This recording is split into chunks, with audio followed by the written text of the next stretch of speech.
باب الدواء بألبان الابل، اونٹ کے دودھ سے دوا کرنا، اس کا باب۔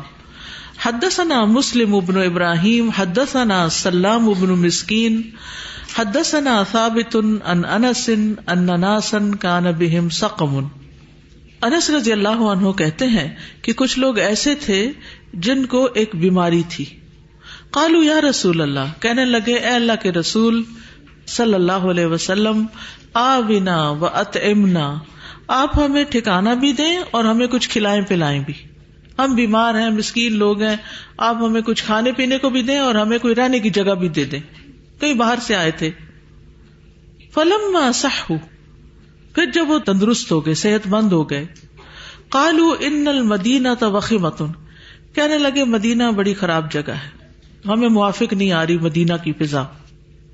فانزلہم الحرۃ، تو آپ نے ان کو حرہ کے مقام پر جگہ دی، وہاں ٹھہرایا۔ حرہ مدینہ کے باہر ایک پتھریلا سا علاقہ ہے۔ فی زود لہ، جہاں آپ کے اونٹ تھے۔ فقال اشربوا البانہا، آپ نے فرمایا کہ ان کے دودھ پیو جا کے اونٹوں کے۔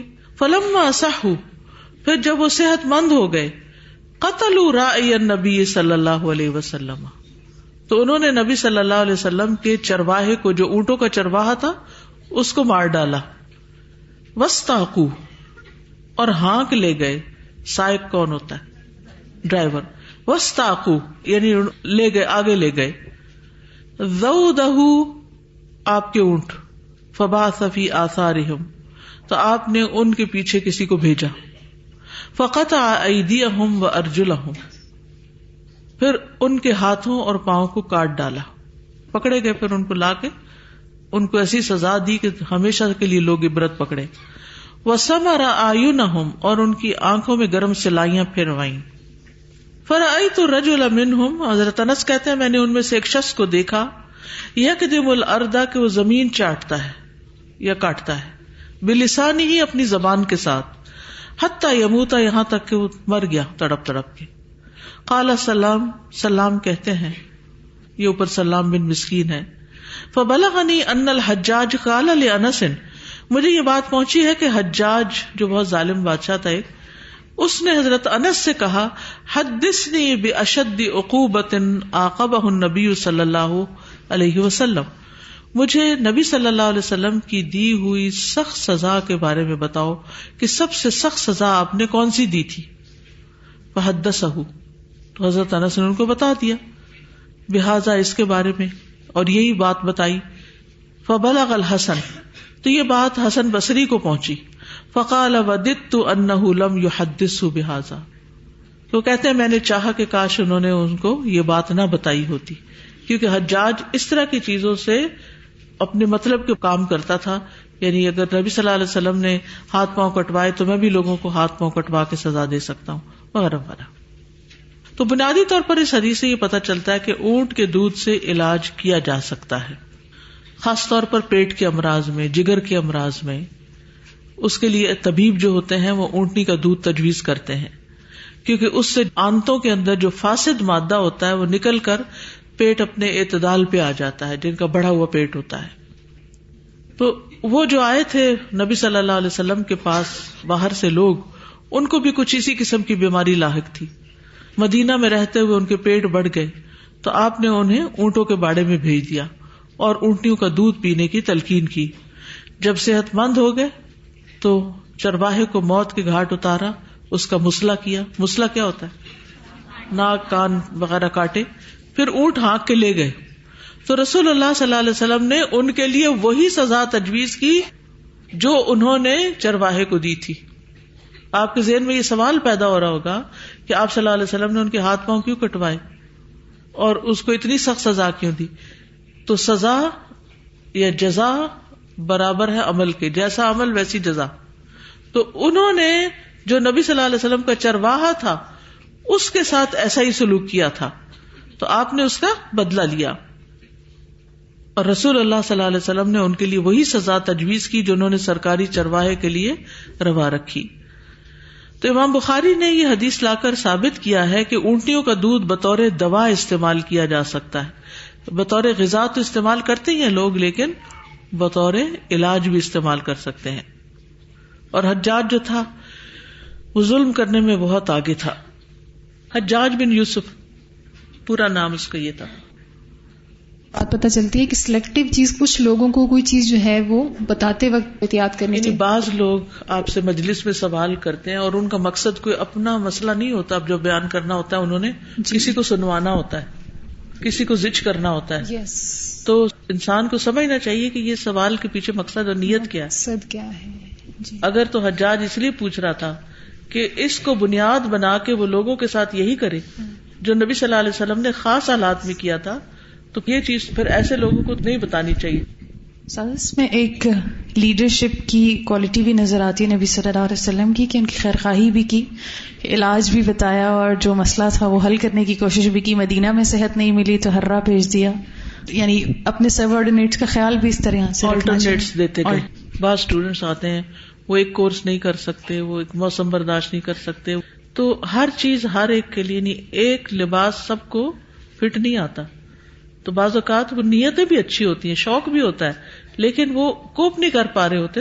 جیسے خواتین ہے تو 1 سالہ کورس ان کے لیے بہت بھاری ہو جاتا ہے، تو ان کو خواتین کے کورس میں بھیج دینا چاہیے. جو روز نہیں آ سکتا ان کو ویکلی کورس میں بھیج دینا چاہیے. یعنی قرآن پڑھنے سے تو کوئی محروم نہ رہے، لیکن لوگوں کے لیے ڈفرنٹ آپشنز ہونی چاہیے. ٹھیک ہے.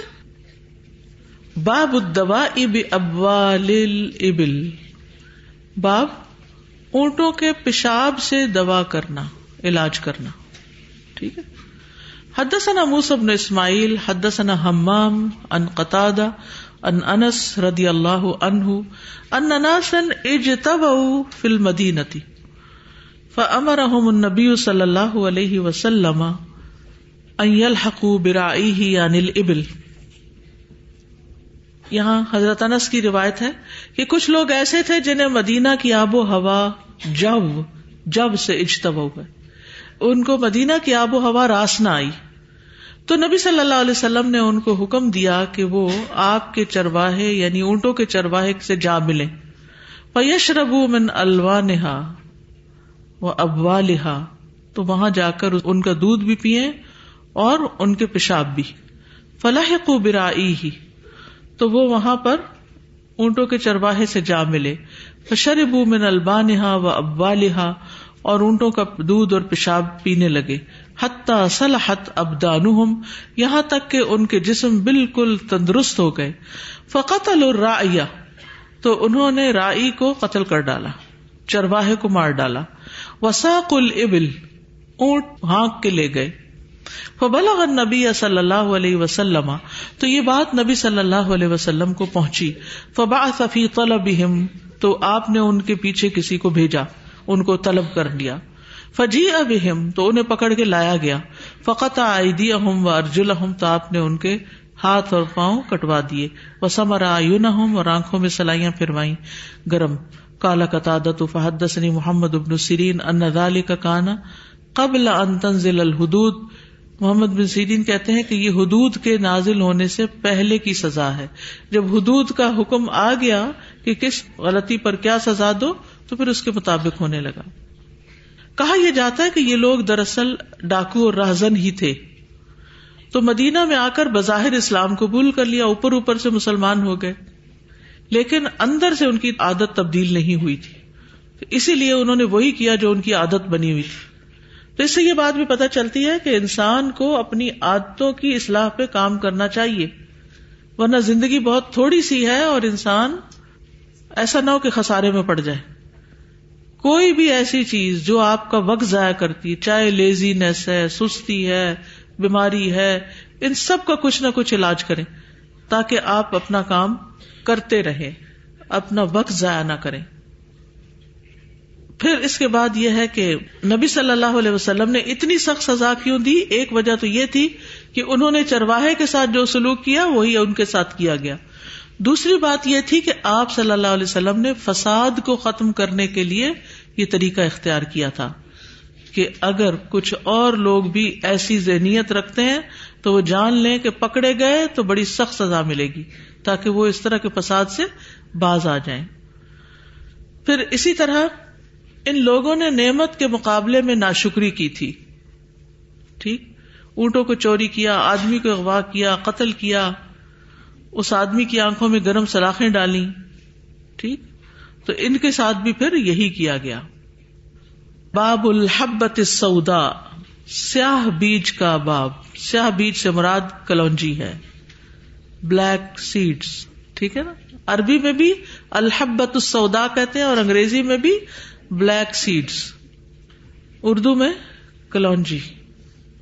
حدثنا عبد اللہ ابن ابی شیبۃ حدثنا عبید اللہ حدثنا اسرائیل عن منصور عن خالد بن سعد قال خرجنا ومعنا غالب بن ابجر. سعد کہتے ہیں کہ ہم نکلے اور ہمارے ساتھ غالب بن ابجر تھے. فمرض فی الطریق, تو راستے میں بیمار ہو گئے. فقدمنا المدینہ, تو ہم مدینہ آئے. وہو مریض, جبکہ وہ بیمار تھے. فعادہ ابن ابی عتیق, تو ابن ابی عتیق نے ان کی عیادت کی. فقال لنا علیکم بہذہ الحبیبۃ السوداء, کہنے لگے تم پر لازم ہے کہ یہ کالے بیج, چھوٹے چھوٹے جو بیج ہوتے, حبیبہ تصغیر ہے حبہ کی. حبہ کہتے ہیں دانے کو, اور حبیبہ چھوٹا سا دانہ. یہ چھوٹے کالے بیج جو ہیں ان کو لازم پکڑ لو. فخذوا منها 5 أو 7, 5 دانے لو یا 7 لو. فاسحقوها, پھر ان کو پیس لو.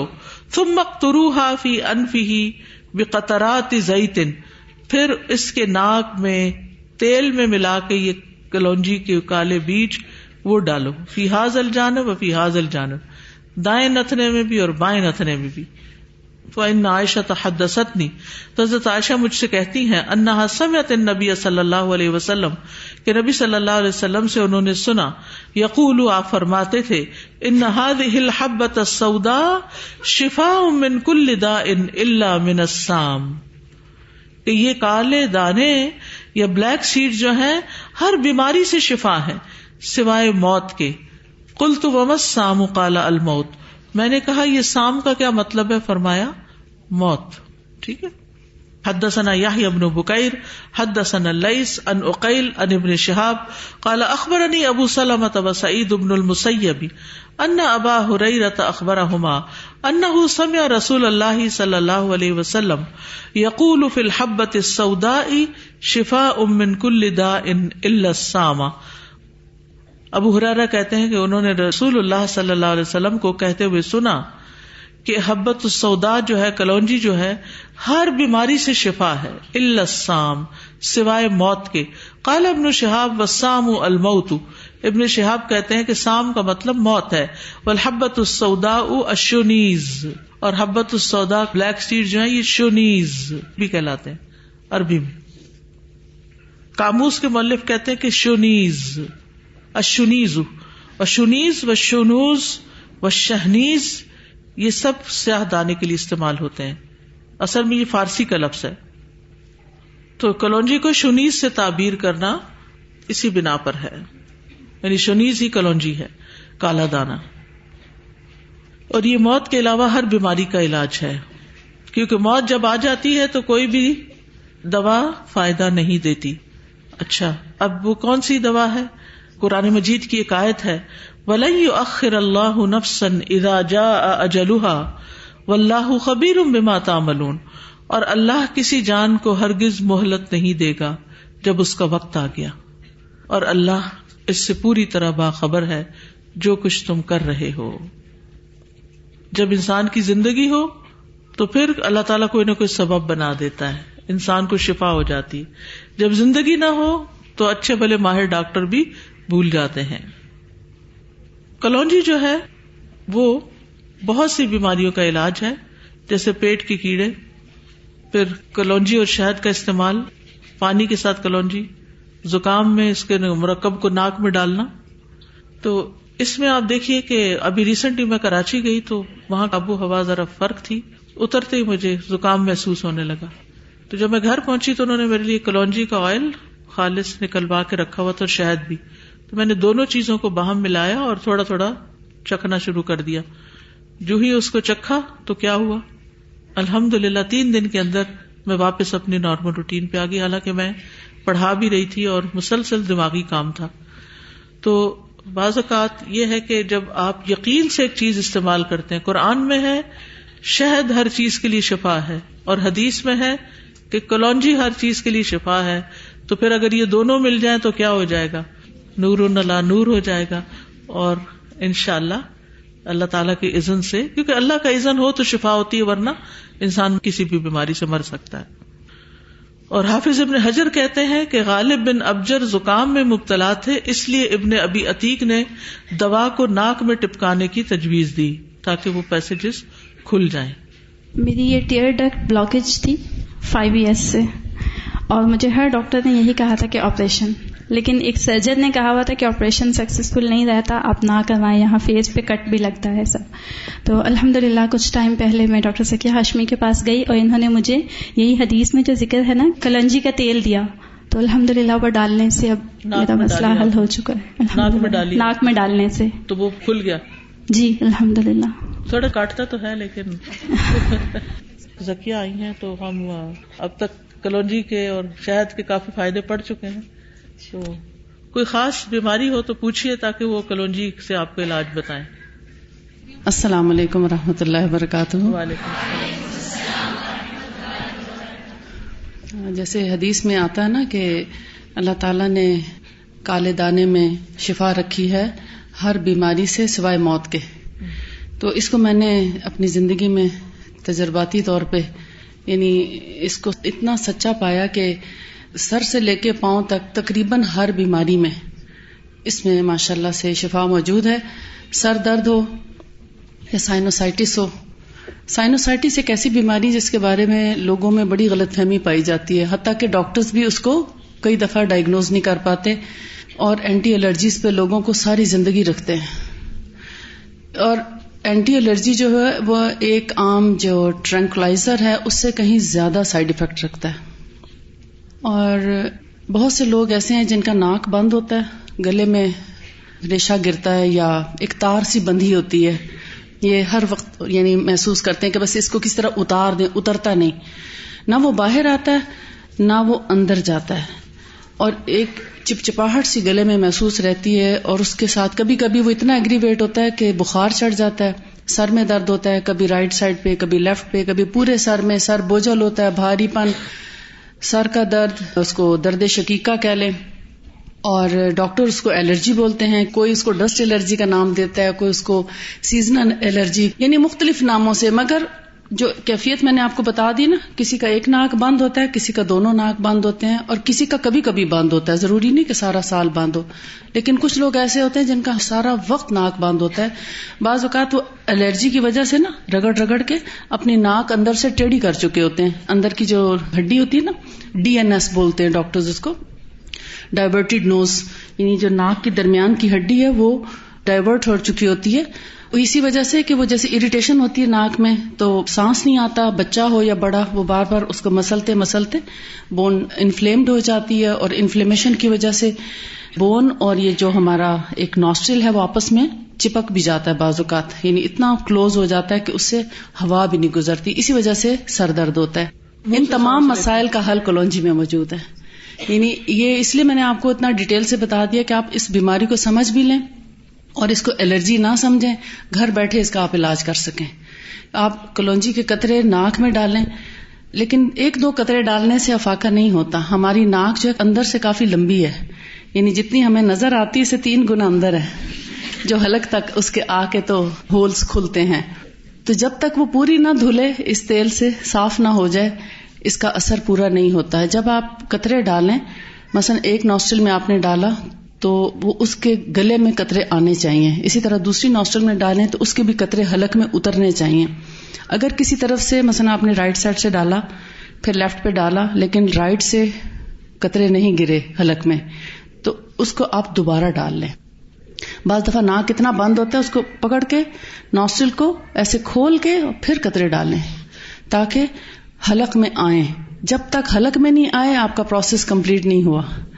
حلق میں اترنے چاہیے. اس کے بعد آپ ناک کو تھوڑا سا مسل لیں ایسے، تاکہ ناک کے اندر ہر طرف وہ کلونجی کا تیل لگ جائے. بلکہ وہی ہاتھ جو ہے آپ باہر بھی اس کو لیپ کر دیں.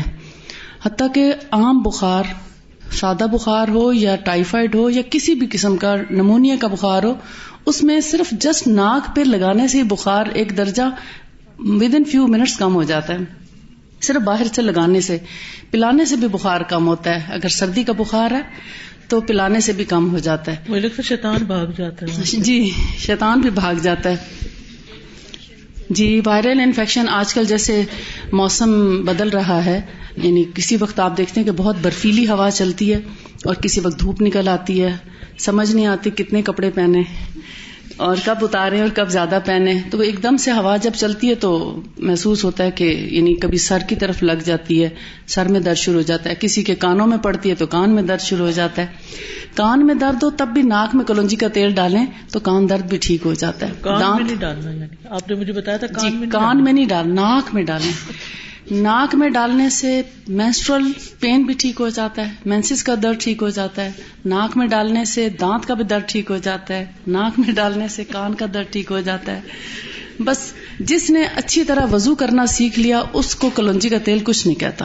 کیونکہ جب ہم وضو کرتے ہیں تو ہاتھ میں جب پانی لیتے ہیں چلو میں تو آدھا پانی منہ میں اور آدھا ناک میں، اور پھر اس کو جب اوپر کرتے ہیں تو وہ کڑوا لگتا ہے. ہاں یہاں مرچیں لگتی ہیں. دیکھیں اللہ تعالیٰ نے تو ہمیں جو وضو کا ایک تحفہ دیا ہے، اگر اس کو ہم پراپر طریقے سے کریں تو اسی میں ہمارا سائنس ٹھیک ہو سکتا ہے. اور کبھی کبھی زمزم بھی ڈالیں ناک میں تو اس سے بھی آپ کو بہت شفا ہوگی. اور اسی طرح یہ جو کلونجی کا تیل ہے اس کے ڈالنے سے آپ کے یعنی صرف یہ تو ناک کی بات میں نے آپ کو بتائی نا کہ ایک صرف ناک کے ساتھ اس کو کہتے ہیں سعود کرنا. آگے باب آ رہا ہے اس کا. اچھا تو ناک میں ڈالنا یہ سنت ہے. اور جن لوگوں کے بچوں کے یا بڑوں کے گلے خراب ہوتے ہیں، جیسے ٹانسلائٹس ہے، سور تھروٹ یا گلے کی کوئی بھی خرابی جیسے آواز کا بھاری پن یا آواز خراب ہو جانا، تو اس میں قسط البحری بہت اچھا کام کرتی ہے. وہ بھی ناک میں ہی ڈالنا ہے. اب آپ کہیں گے سنت علاج میں ناک میں ڈالنے کا بہت زیادہ، اصل میں آپ نے وہ حدیث پڑھی ہوگی جس میں آتا ہے کہ شیطان رات کو انسان کی سونٹ پہ جو ہے رات گزارتا ہے. تو اس ناک میں چڑھانے کے بہت سے راز ہیں، یعنی اس کی وجہ سے شیاطین بھی دور ہوتے ہیں کہ وہ جو رات ادھر گزارتا ہے نا وہ نکل جاتا ہے. پھر اگر کبھی کبھار وہ وہاں بسیرا کر لے تو اس کو نکالنے کا یہ بہت اچھا طریقہ ہے. اگر واقعی کسی پر جنات اور شیاطین حملہ آور ہوتے ہیں یا ہم یہ سمجھتے ہیں کہ یہ کوئی فزیکل ڈیزیز نہیں ہے بلکہ بری بری خوابیں آتی ہیں رات کو، جی ہاں یا بہت الٹے خواب آتے ہیں، تو اس میں بھی صبح اٹھ کے اگر آپ یہ ڈال لیں تو بہت اچھا فیل کریں گے. یا رات کو ڈال کے سوئیں؟ نہیں، رات کو ڈال کے سونا جو ہے وہ تھوڑا سا تکلیف دہ ہے. کیونکہ اس کو ڈالنے کے ایک چیز میں بھول گئی تھی، وہ یہ کہ رات کو کبھی بھی قطرے ڈال کے نہ سوئیں. یہ ہمیشہ چلتے پھرتے، یعنی جب آپ ڈال چکے 1 منٹ کے لیے لیٹیں، بہت دیر تک لیٹیں بھی نہیں، یا کرسی کی ٹیک سے اس طرح کر کے ڈالیں، ٹھیک. اور جب آپ سمجھیں کہ حلق میں قطرے آ گئے فوراً اٹھ جائیں. یہ بہت ضروری بات ہے. کچھ لوگ لیٹے رہتے ہیں تو ان کے دماغ پہ چڑھ جاتا ہے تیل، تو وہ بہت زیادہ تکلیف میں آ جاتے ہیں، مرچیں لگتی ہیں پھر، اور پھر وہ اس کے بعد وہ کبھی نہیں ڈال سکتے.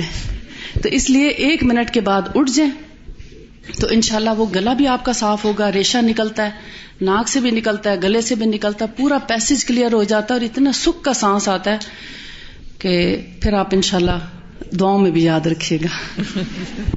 شوگر کی بیماری میں بھی کلونجی کا تیل جو ہے بڑوں کے لیے 1 ٹی اسپون اور بچوں کے لیے ½ ٹی اسپون، کیونکہ آج کل بچوں کو بھی شوگر ہو رہی ہے، ڈیلی دے سکتے ہیں. باب التلبینۃ للمریض، بیمار کو تلبینہ پلانا. تلبینہ کا لفظ ہے نا لبن سے ہے، لبن دودھ کو کہتے ہیں، ٹھیک ہے. یعنی ایک پتلا اور نرم سا کھانا ہوتا ہے جو آٹے یا چھان سے بنایا جاتا ہے. تو بعض اوقات اس میں شہد ڈالتے ہیں اور سفید اور پتلا ہونے کی وجہ سے اس کو دودھ سے تشبیہ دیتے ہیں، ٹھیک ہے. ابن قتیبہ کہتے ہیں کہ اس کا نام اس لیے تلبینہ رکھا گیا ہے کیونکہ اس میں دودھ ملایا جاتا ہے. داؤدی کہتے ہیں کہ ایسا گوندا ہوا آٹا لیا جاتا ہے جو خمیر نہ ہو، یعنی خمیر نہ ہوا ہو، پھر اس کا پانی نکال لیا جاتا ہے، پھر اس سے پتلا سا کھانا بنا لیا جاتا ہے. اس میں کوئی چیز مکس نہیں ہوتی، اس لیے اس کا بہت فائدہ ہوتا ہے. یعنی جیسے آٹا گوندھا ہوا ہے، اور بھی طریقے تلبینہ بنانے کے، لیکن ایک طریقہ جو کتابوں میں آیا وہ یہ کہ گوندھے ہوئے آٹے کو لے کے اس کے اندر اور پانی ڈال کے خوب گھول کے اس کو پھر اس کو پکا لیا جائے. جیسے پہلے زکام ہوتا تھا نا تو وہ چھان برا ابال کے اور اس میں شہد ڈال کے یا کچھ سونف وغیرہ ڈال کے تو وہ پلاتے تھے. تو اسی طرح یہ بھی جو یا گندم دونوں سے ہی جیسے دلیا بنتا ہے تو یہ دلیے سے ذرا باریک ہوتا ہے. ٹھیک ہے. موفق بغدادی کہتے ہیں کہ یہ پتلا کھانا ہوتا ہے اور جتنا دودھ گاڑھا یا پتلا ہوتا ہے یہ اتنا ہی گاڑھا یا پتلا ہوتا ہے، اور یہ پکا ہوا آٹا ہوتا ہے. بنیادی طور پر کیا ہے؟ پکا ہوا آٹا، کچا اور سخت نہیں ہوتا. یعنی یہ جو تھک ہو جاتا ہے نا تو آپ دلیا بنا لیتے ہیں، یا کچا کچا آٹا گھول کے، وہ بھی نہیں، یعنی اس کو پکانا ہے. آپ دیکھیں کہ اب جیسے یہ سوپ بنتا ہے، چکن کارن سوپ، تو اس میں کون سا آٹا ملاتے ہیں؟ کارن ملاتے ہیں. تو اسی طرح یہ دودھ میں یا پانی میں جو پسے ہوئے جو یا پسا ہوا گندم جو ہے اس کو ملا کے خوب اچھی طرح پکا لیا جائے، شہد ڈال لیا جائے یا نہ بھی ڈالا جائے، اور اس کو تھوڑا تھوڑا پیا جائے تو وہ فائدہ دیتا ہے. حدثنا حبان بن موسى اخبرنا عبد الله اخبرنا يونس بن يزيد عن عقيل عن ابن شهاب عن عروة عن عائشة رضي الله عنها انها كانت تأمر بالتلبين للمريض وللمحزون. عائشہ رضی اللہ تعالی عنہا حکم دیا کرتی تھی تلبینہ پلانے کا مریض کو اور محزون یعنی غمگین کو. یہ غم اور ڈپریشن کا علاج بھی ہے. وعلی الحالک، اور یعنی جس کا کوئی فوت ہو گیا ہو. وللمحزون علی الحالک، جو کسی کے ہلاک ہونے کی وجہ سے غمگین ہو. وکانت تقول انی سمعت رسول اللہ صلی اللہ علیہ وسلم یقول، اور وہ کہا کرتی تھی کہ میں نے رسول اللہ صلی اللہ علیہ وسلم سے سنا، آپ فرماتے تھے ان التلبینۃ تجم فؤاد المریض وتذهب ببعض الحزن. وہ کہتے تھی کہ تلبینہ بیمار کے دل کو تسکین دیتا ہے اور اس کے رنج کو کم کر دیتا ہے. یعنی جب انسان بیمار ہوتا ہے نا، چڑچڑا ہو جاتا ہے اور اس کو نیند نہیں آتی یا تھکاوٹ زیادہ محسوس کرتا ہے. ایک اور طرق سے، یعنی تو بخاری کی روایت تھی، ایک اور بخاری کی روایت میں آتا ہے کہ نبی صلی اللہ علیہ وسلم کی زوجہ عائشہ رضی اللہ تعالی عنہا سے روایت ہے کہ جب کوئی ان کے رشتہ داروں میں سے فوت ہو جاتا تو اس کی وجہ سے عورتیں جمع ہو جاتی. پھر جب وہ منتشر ہو جاتی، صرف اس کے رشتہ دار اور خاص لوگ رہ جاتے، گھر والے رہ جاتے. اس میں دو آپ دیکھیے، رشتہ دار بھی اور خاص لوگ. تو آپ ہنڈیا میں تلبینہ پکانے کا حکم دیتی، یعنی زیادہ بڑی ہنڈیا بناؤ. چنانچہ تلبینہ پکایا جاتا، پھر سرید بنایا جاتا. سرید ہوتا ہے گوشت کے شوربے کے اندر روٹی کے ٹکڑے ڈالے جاتے ہیں، پھر اس پر تلبینہ ڈالا جاتا جیسے اوپر سے سوپ ڈالتے ہیں. پھر عائشہ رضی اللہ تعالیٰ عنہ فرماتی اسے کھاؤ، کیونکہ میں نے رسول اللہ صلی اللہ علیہ وسلم سے سنا ہے، آپ فرماتے تھے کہ تلبینہ مریض کے دل کو تسکین دیتا ہے اور کچھ غم بھی دور کر دیتا ہے. حدثنا فروۃ بن ابی المغراء حدثنا علی بن مسہر حدثنا ہشام عن ابیہ عن عائشہ انہا کانت تأمر بالتلبینۃ وتقول هو البغیض النافع. حضرت عائشہ رضی اللہ تعالی عنہا تلبینہ بنانے کا حکم دیتی اور کہتی تھی کہ یہ بغیض تو ہے، یعنی مریض کو پسند نہیں آتا لیکن بڑا فائدہ مند ہے. البغیض النافع، یعنی ایسی چیز جس کو مریض کھانا نہیں چاہتا. جیسے آپ نے دیکھا ہوگا کہ جب بخار ہوتا ہے تو کہتے ہیں ساگو دانہ کھلاؤ، تو کچھ لوگوں کو ساگو دانہ کے نام سے چڑ ہو جاتی ہے، وہ کھا نہیں سکتے. اور صحت کی حالت میں جو چیزیں ہمیں مزے کی بھی لگتی ہیں، بیماری میں وہ بھی بری لگتی ہیں، تو اس لیے پسند نہیں آتا. ابو نعیم الطب میں کہتے ہیں کہ یہ خالص آٹا ہوتا ہے. ٹھیک ہے. اور کچھ کہتے ہیں کہ اس میں چربی بھی ڈالی جاتی ہے. اور تلبینہ جو ہے یہ مشروب کے مشابہ ہے جس میں شہد اور دودھ ہوتا ہے، پتلے آٹے سے بنتا ہے. اور اگر اس میں تیل یا کوئی گھی والی چیز ڈالی جائے تو اس سے پھر یہ زود ہضم نہیں رہتا. ورنہ یہ ہے کہ عام طور پر اگر اس کو پی لیا جائے تو اس کے بعد نیند آ جاتی. یہ جو ہارلکس ڈالا جاتا ہے، ہارلکس کے اندر بھی اسی قسم کا اسٹف ہوتا ہے، تو اس کے پینے سے نیند اچھی آ جاتی. بعض لوگ رات کو سونے سے پہلے دودھ کے کپ کے ساتھ کوئی بسکٹ یا کوئی اس طرح کی چیز لے لیتے ہیں جو کہ وہ میدا ہوتا ہے، نہیں پسندیدہ. لیکن اگر اس طرح کا کوئی بھنا ہوا آٹا پڑا ہوا ہو اور اس کو گھول کر پی لیا جائے تو اس سے پھر فائدہ ہوتا ہے. میں تلبینہ اور دلیے کی وضاحت کرنا چاہوں گی کہ تلبینہ جو ہے وہ چھلکے کے ساتھ بنا ہوتا ہے. جو دلیا ہمارے ہاں بنایا جاتا ہے اس کا حسک اتار لیا جاتا ہے, چھلکا اتار لیا جاتا ہے, کیونکہ چھلکے میں دانے سے زیادہ شفا ہے. جو اینٹی کولیسٹرول اس کے اندر پراپرٹی ہے وہ بیسیکلی اس کے چھلکے کی وجہ سے ہے. اگر چھلکا اتار کے پھینک دیں تو وہ اینٹی کولیسٹرول نہیں پھر رہتا, بہت کم اس کے اندر یعنی یہ چیز باقی رہ جاتی کہ وہ کولیسٹرول کو کنٹرول کر سکے. اسی طرح دودھ لانے والی یعنی جیسے مدر فیڈ کو بڑھانے کے لیے, کولیسٹرول کو دور کرنے کے لیے, معدے کی غلاظتوں کو دور کرنے کے لیے, اور معدے کی جتنی بیماریاں ہیں یا آنتوں کی جتنی بیماریاں ہیں ان کو دور کرنے, اسپیشلی گیسٹرک پرابلم جیسے آج کل بہت زیادہ ہو گیا, ان سب میں تلبینہ بہت فائدہ مند ہے, مگر وہ اس کا حسک نہ ہٹایا جائے. اگر ہم خود سے دلیا بنائیں نا تو آدھے سے زیادہ چھلکا اس کا اتار پھینکتے ہیں اور وہ سارا ضائع ہو جاتا ہے. وہ گائے بھینسوں کو کھلا دیا جاتا ہے تبھی تو وہ زیادہ دودھ دیتی ہیں, وہ اگر ہم کھائیں تو ہمیں بھی فائدہ ہو جائے. یہ ہمارے ہارمونس کے لیے بھی بڑا اچھا ہے. یہ وائٹامن بی اور B12 اس کے اندر بھرپور پایا جاتا ہے. یہ وہ وائٹامن ہے جس کی سربیکس ٹی کی گولیاں ڈاکٹرز لکھ کے دیتے ہیں, یعنی کسی بھی بیماری سے ریکوری کے لیے جسم کے اندر قوت اور توانائی فراہم کرنے کے لیے وائٹامن B12 جو ہے اس کی ٹیبلٹس دی جاتی ہیں. تو سب سے زیادہ وہ تلبینہ کے اندر ہی پایا جاتا ہے وائٹامن B12.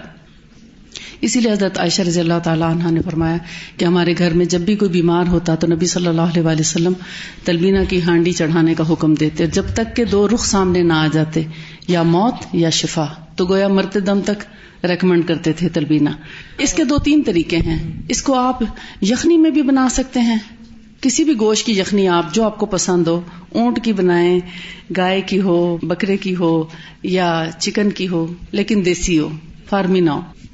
تو یخنی بنا کے آپ اس کے جو سوپ بنتا ہے, جس طرح آپ چکن کارن سوپ ہے بالکل ہو بہو ویسے بھی بنا لیں آپ تو کوئی حرج نہیں کبھی کبھار. لیکن جو صحیح طریقہ ہے نبی صلی اللہ علیہ وسلم کی جیسے حدیث جب ہم پڑھتے ہیں اور اس میں جو ہمیں سننا طریقہ پتہ چلتا ہے یا صحابہ کرام جس طرح بنایا کرتے تھے وہ یہ کہ جیسے دودھ اور پانی کی مقدار اگر برابر بھی ہو جائے تو اچھا ہے, مطلب آدھا دودھ آدھا پانی, اس کے اندر 2 چمچے تلبینہ کے ملا کے ان کو گھول لیں اور پھر اس کو یعنی 1 کپ جیسے ہے, ایک عام سادہ کپ جیسے ہوتا ہے, اسٹینڈرڈ کپ جیسے ہوتا ہے, اس کے اندر 2 ٹیبل سپون تلبینہ پاؤڈر ڈالیں, پہلے پانی ڈال کے اس میں گھول لیں, اس کے بعد دودھ ایڈ کر لیں آدھا کپ, ان سب کو مکس کر کے اور اس کو پکا لیں.